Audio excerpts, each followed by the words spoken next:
Hello everyone. आज हम लोग इस वीडियो में NPTEL course signal and system का असाइनमेंट नंबर 3 को डिस्कस करेंगे। सो क्वेश्चन नंबर फर्स्ट,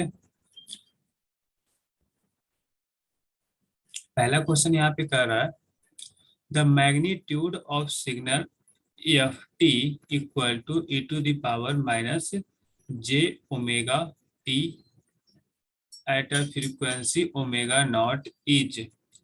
तो यहाँ पर जनरली मैग्नीट्यूड का बात कर रहा है। तो मैग्नीट्यूड का जैसे ही बात कर रहा है ना, तो हम लोग वो जनरली ऐसे पढ़े हुए हैं कि e to the power j theta का अगर हम लोग मैग्नीट्यूड का बात करते हैं तो वो जनरली 1 होता है।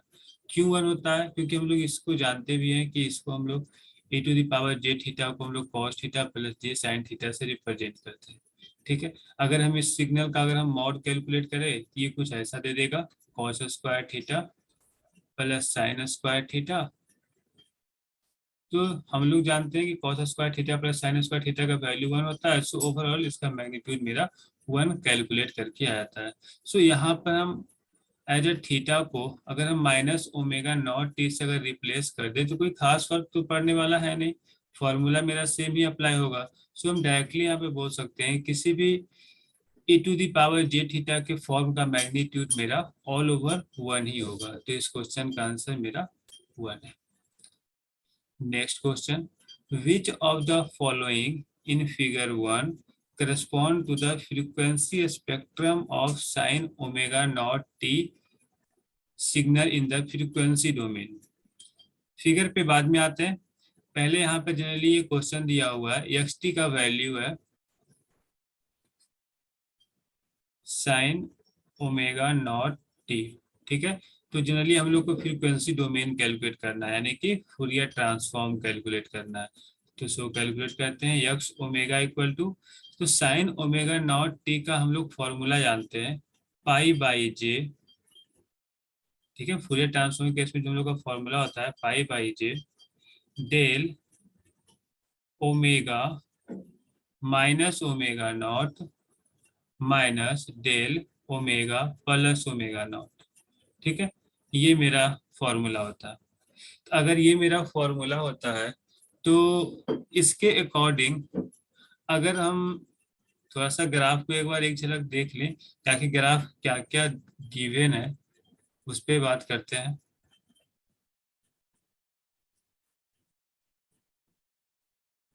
तो हम लोग को जनरली जो ग्राफ दिख रहा है फिगर नंबर 1 का ए बी सी डी का कुछ ऐसा ग्राफ है। ठीक है, तो हम ये देख पा रहे हैं कुछ डिस्क्रीट टाइप सिग्नल का कुछ ग्राफ है। तो एक काम करते हैं, जो हम लोग का फूरियर ट्रांसफॉर्म है इसी से कुछ ग्राफ आने का कोशिश करते हैं।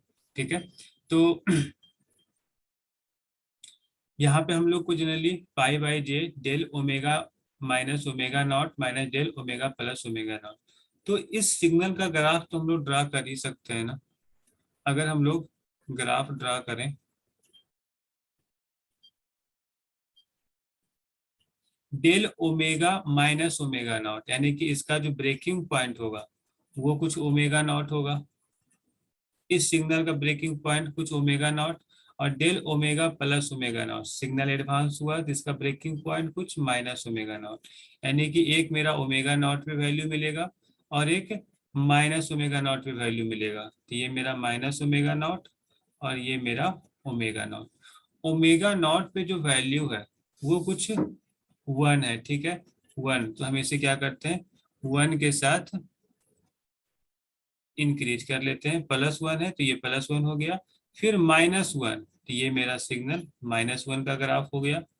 ठीक है, ये मेरा -1 है और ये मेरा 1 है।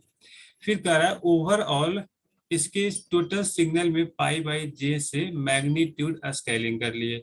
जैसे मैग्नीट्यूड स्केलिंग करते हैं जिसका जिसका मैग्नीट्यूड है सब पाई बाई जे से मल्टीप्लाई हो जाएगा। तो 1 इंटू पाई बाई जे ये मेरा पाई बाई जे हो गया, और -1 into pi by j minus pi by j हो गया। तो हम लोग का जो सिग्नल मिला फूरियर ट्रांसफॉर्म का वो कुछ ऐसा मिला, ये मेरा ओमेगा है और ये कुछ यक्स ओमेगा है। ठीक है, इसके अकॉर्डिंग अगर हम ग्राफ को मैच करते हैं देखते हैं कौन सा आंसर आता है। पाई बाई जी मेरा ओमेगा नॉट पे था, ये तो सही है। और माइनस ओमेगा नॉट पे minus pi by J. A number he correct लग रहा है। बी नंबर अगर हम चेक करते हैं तो 1/2 जे है, ये तो आंसर है नहीं। सी नंबर चेक करते हैं, मैग्नीट्यूड पाई है। डी नंबर चेक करते हैं तो 1/2 है। तो जनरली हम लोग का ए नंबर ही ऑप्शन मैच कर रहा है। तो क्वेश्चन नंबर 2 का आंसर ए होना चाहिए। एक बार चेक कर लेते हैं। ठीक है, ए है। समझ में आ रहा होगा कि ये मतलब ग्राफ बनाना बहुत आसान है, उसके लिए पहले फूरियर ट्रांसफॉर्म कैलकुलेट करने के लिए आना चाहिए। तो हम लोग जनरली देख लिए थे कि एक्स टी का साइन ओमेगा नॉट टी का जो फूरियर ट्रांसफॉर्म का फॉर्मूला होता है कुछ इस प्रकार से होता है। ठीक है, और कोशिश करेंगे ना कि अगर कुछ ऐसा है तो साइन ओमेगा नॉट टी का जो फूरियर ट्रांसफॉर्म हम लोग का जरूरत पड़ रहा है, तो हम लोग कॉस ओमेगा नॉट टी का मतलब इसका ओवरऑल कुछ कुछ फॉर्मूला होता है जो हम लोग को जनरली ध्यान रखना होगा। जैसे साइन ओमेगा नॉट टी का pi by j del omega minus omega naught और minus del omega plus omega naught. उसी प्रकार से अगर कॉस का बात करेंगे तो pi into del omega minus omega naught plus del omega plus omega naught. ठीक है, तो ये सब फॉर्मूला को जनरली हम लोग को याद रखना है और इसी के अकॉर्डिंग हमने ग्राफ को बनाते चले गए। ठीक है, नेक्स्ट क्वेश्चन पे आते हैं। क्वेश्चन नंबर 3 क्या बोलता है? क्वेश्चन नंबर 3 में अब की बार कॉस ओमेगा नॉट टी का बात कर लिया, तो अभी तो फॉर्मूला उसकी बात, इसके फॉर्मूला के बारे में डिस्कस किए। Cos omega naught t, cos omega naught t का जो फूरियर ट्रांसफॉर्म होता है वो pi into del omega minus omega naught plus del omega plus omega naught होता है। ठीक है, तो अगर इस केस में इसका अगर हम ग्राफ बनाना चाहें तो एकदम इजीली बना सकते हैं, कोई दिक्कत नहीं है। तो यहाँ पर जो ब्रेकिंग पॉइंट का काम कर रहा है, एक मेरा ब्रेकिंग पॉइंट ओमेगा नॉट है और एक मेरा breaking point minus omega naught है। तो हम एक को माइनस ओमेगा नॉट से रिप्रेजेंट करते हैं और एक को ओमेगा नॉट से रिप्रेजेंट करते हैं। और जब हम इसका ग्राफ बनाते हैं तो माइनस ओमेगा नॉट पे जो इसका वैल्यू मिल रहा है वो कुछ 1 मिल रहा है। ठीक है, तो इसे हम 1 लिखते हैं। और फिर plus minus omega naught breaking point पे भी +1 मिल रहा है। ठीक है, ये क्या है, इसका जो मैग्नीट्यूड है वो कुछ +1 है। तो यहाँ भी हम मैग्नीट्यूड मेरा +1 हो गया। और फिर हम देख रहे हैं कि ओवरऑल बाहर पाई से मैग्नीट्यूड को स्केल कर दिए हैं। तो जब हम मैग्नीट्यूड स्केलिंग करते हैं तो जितना भी मैग्नीट्यूड जहां जहां हमें दिख रहा है वो उस वैल्यू के साथ मल्टीप्लाई हो जाता है। यानी कि अभी तक मेरे पास 1 था तो अब वो पाई के साथ मल्टीप्लाई हो जाएगा। तो ओवरऑल जो मैग्नीट्यूड होगा वो पाई हो गया और इधर भी पाई हो गया। ठीक है, तो ये मेरा इस क्वेश्चन का फाइनल आंसर है। ये यक्स ओमेगा वर्सेस ओमेगा। चेक करते हैं इसका ऑप्शन कौन सा सही होता है। तो इसके according pi minus omega not पे भी और ओमेगा नॉट पे भी पाई, यही है, सी नंबर करेक्ट है। ठीक है, तो मेरा इस क्वेश्चन के अकॉर्डिंग सी नंबर का ऑप्शन मैच कर गया, तो option C correct. Question number 4 पे आते हैं। The input to output transfer function for the figure 2 in the frequency domain। तो हमें फिगर 2 पे वापस जाना होगा। फिगर 2 क्या है? तो फिगर 2 कुछ इस प्रकार से दिखा रहा है, मतलब ये एक आरसी सर्किट है। तो हम लोग आरसी सर्किट ड्रा कर लेते हैं। ये कुछ आरसी सर्किट, वो बोल रहा है कि ये मेरा वी आउट है। ठीक है, और ये वी इन, ये वैल्यू मेरा आर और ये सी। तो हमें आउटपुट ट्रांसफर फंक्शन निकालना है। तो आउटपुट ट्रांसफर फंक्शन का फॉर्मूला जानते हैं, वी आउटपुट बटे वी इनपुट। ठीक है, तो जनरली हम लोग ऐसे ध्यान रखते हैं ना कि ट्रांसफर फंक्शन चलो बात की बात है, हम बाद में कैलकुलेट कर लेंगे। हम इसमें केवीएल अप्लाई करते हैं या फिर हमें निकालना है आउटपुट वोल्टेज किसके क्रॉस, तो कैपेसिटर के क्रॉस। जब हम कैपेसिटर के क्रॉस हम वोल्टेज निकालेंगे तो हम डायरेक्टली बता सकते हैं ना, कैपेसिटर के क्रॉस जो वोल्टेज है वो वी आउट है। तो वोल्टेज डिवाइडर रूल लगाएंगे तो सी बाई, एक काम करते हैं, अभी तो ये कैपेसिटेंस का फॉर्म में है तो सबसे पहले इसे हम फूरियर ट्रांसफॉर्म के फॉर्म में ले आते हैं, तो कैलकुलेट करना आसान हो जाएगा। हम एक न्यू सर्किट ड्रा करते हैं।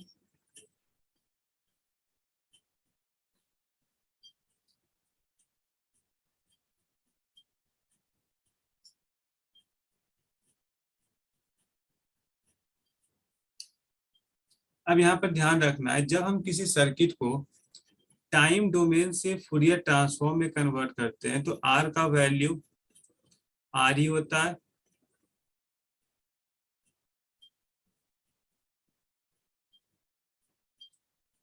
फ्रीक्वेंसी डोमेन, ठीक है।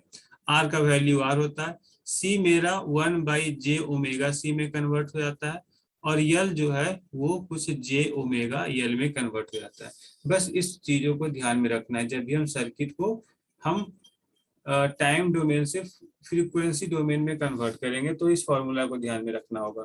तो यहाँ पर क्या कर रहे हैं, ये आर का वैल्यू आर ही हो गया, सी का वैल्यू मेरा 1/j ओमेगा सी हो गया। अब ध्यान रखना है इसका भी यूनिट ओम, तो अब ये भी ओम का रूप में आ गया, ठीक है। अब ये मेरा भी आउट है और ये मेरा भी इन है। अब तो हम इजीली कैलकुलेट कर सकते हैं। अभी तक ये भी इन टी था, भी आउट टी था, अब की बार ये भी इन ओमेगा हो जाएगा और ये भी आउट ओमेगा हो जाएगा। चलो कैलकुलेट करते हैं, V out omega equal to, तो कैपेसिटर के अक्रॉस वोल्टेज कैलकुलेट करना था, तो कैपेसिटर के अक्रॉस वोल्टेज, तो वोल्टेज डिवाइडर रूल अप्लाई कर लेते हैं। तो कैपेसिटर का value 1/j omega C divided by total impedance R plus 1/j omega C, ठीक है, इनटू जो मेरा इनपुट वोल्टेज है तो भी इन ओमेगा, ठीक है। ये मेरा ओवरऑल इस कैपेसिटर के क्रॉस मेरा वोल्टेज आ गया। चलो सॉल्व कर लेते हैं। हमें तो आउटपुट ट्रांसफर फंक्शन चाहिए, जो कि जनरली हम लोग जानते हैं भी आउट बाई भी इन होता है, तो भी इन को उधर लेके चले जाते हैं, ये भी इन हो गया। और इसको सॉल्व करते हैं, तो सॉल्व करने पे हम साफ साफ देख पा रहे हैं कि 1/1 प्लस जे ओमेगा आर सी आ रहा है, ठीक है। तो देख लेते हैं कौन सा ऑप्शन मैच कर रहा है इसके अकॉर्डिंग। 1/1 प्लस जे ओमेगा आर सी को सी नंबर मैच कर रहा है। तो हम लोग को जनरली यही ध्यान रखना है कि इसको कैलकुलेट कैसे करेंगे। केवीएल लगा लो, केवीएल से भी बन जाएगा, कोई दिक्कत नहीं है।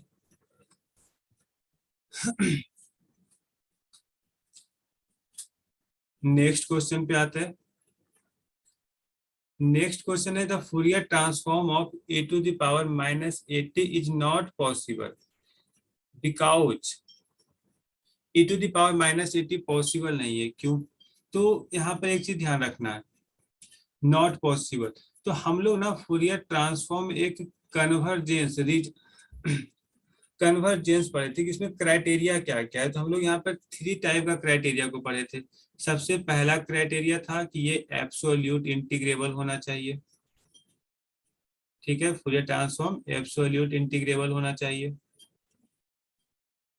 दूसरा था फाइनाइट टाइम ड्यूरेशन में finite number of maxima and minima होना चाहिए।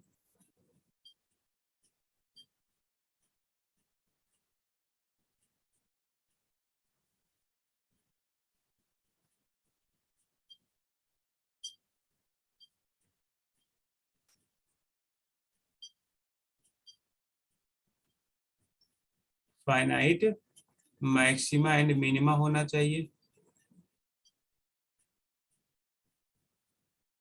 ठीक है। और तीसरा था फाइनाइट डिसकंटिन्यूटी होना चाहिए एट फाइनाइट ड्यूरेशन।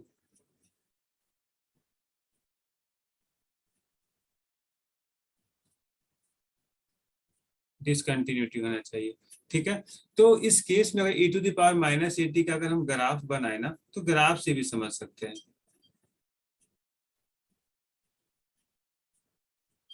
देखो, अगर हम इसका ग्राफ बनाएंगे तो ये कुछ ऐसा ग्राफ देगा, यही तो है, x t equal to a to the power -80। तो अगर हम ये देख पा रहे हैं कि ये जो सिग्नल है इन्फिनिटी की ओर तो जीरो की ओर टेंड कर रहा है, लेकिन -इन्फिनिटी पे वो इन्फिनिटी की ओर टेंड कर रहा है, ठीक है। तो अगर वो इन्फिनिटी की ओर टेंड कर रहा है तो हम पहले जानते हैं कि एब्सोल्यूट इंटीग्रेबल जनरली ना उसी का निकलता है जो -इन्फिनिटी और इन्फिनिटी पे वो सिग्नल जीरो की ओर टेंड करता है, मतलब उसका मैग्नीट्यूड किसी भी टाइम ड्यूरेशन में इन्फिनिटी की ओर नहीं जाता है, ठीक है। और अगर वो फाइनाइट ड्यूरेशन है तो वो बाय डिफॉल्ट वो एब्सोल्यूट इंटीग्रेबल होता है। तो ये तो फाइनाइट दिख नहीं रहा है, फाइनाइट ड्यूरेशन का केस तो है नहीं, ये इनफाइनाइट टाइम ड्यूरेशन का केस है, और हम साफ साफ देख पा रहे हैं कि वो माइनस इन्फिनिटी पे इन्फिनिटी की ओर टेंड कर रहा है। तो ये एब्सोल्यूट इंटीग्रेबल तो है ही नहीं, नॉट एब्सोल्यूट इंटीग्रेबल। मतलब इंटीग्रेशन कैलकुलेट करने का भी जरूरत नहीं है, हम लोग देख करके बता सकते हैं। ठीक है, अगर एब्सोल्यूट इंटीग्रेबल नहीं है तो ये सिग्नल मेरा फूरियर ट्रांसफॉर्म कैलकुलेट नहीं कर सकते। ठीक है, इस सिग्नल का फूरियर ट्रांसफॉर्म नहीं कैलकुलेट कर सकते। अब ऑप्शन मैच करते हैं। The integral of e to the power minus 80 is zero, गलत है। Integral of e to the power minus 80 is infinite. हाँ, एब्सोल्यूट इंटीग्रेबल का मतलब हो गया minus infinity to infinity mod of xt dt का वैल्यू। अगर हम इसका कैलकुलेट करेंगे ना तो कुछ इन्फिनिटी आ जाएगा। तो वही बता रहा है कि the integral of e to the power minus 80 is infinite, तो हाँ इनफाइनाइट पहुंच रहा है। ठीक है, देयर आर फाइनाइट डिसकंटिन्यूटी, तो डिसकंटिन्यूटी का बात यहाँ पे होगा ही नहीं। ठीक है, तो इस सबको इग्नोर करो, मेरा directly second number option match कर रहा है। नेक्स्ट पे आते हैं। करा Fourier transform of sine omega naught, अभी तो डिस्कस कर लिए थे, तो इसको डायरेक्टली पुट कर लेते हैं। मेरा कुछ सेकेंड नंबर ऑप्शन करेक्ट है, pi by j del omega minus omega naught minus del omega plus omega naught. Cos omega naught के बारे में भी डिस्कस किए, तो उसे भी हम लोग टिक कर लेते हैं। Pi pi into del omega minus omega naught plus del omega plus omega naught. ये सब फॉर्मूला ना याद भी रखना एग्जाम के पॉइंट ऑफ व्यू से, डायरेक्टली क्वेश्चन आ जाएगा ये सब का। नेक्स्ट क्वेश्चन पे आते हैं। नेक्स्ट क्वेश्चन हम लोग का है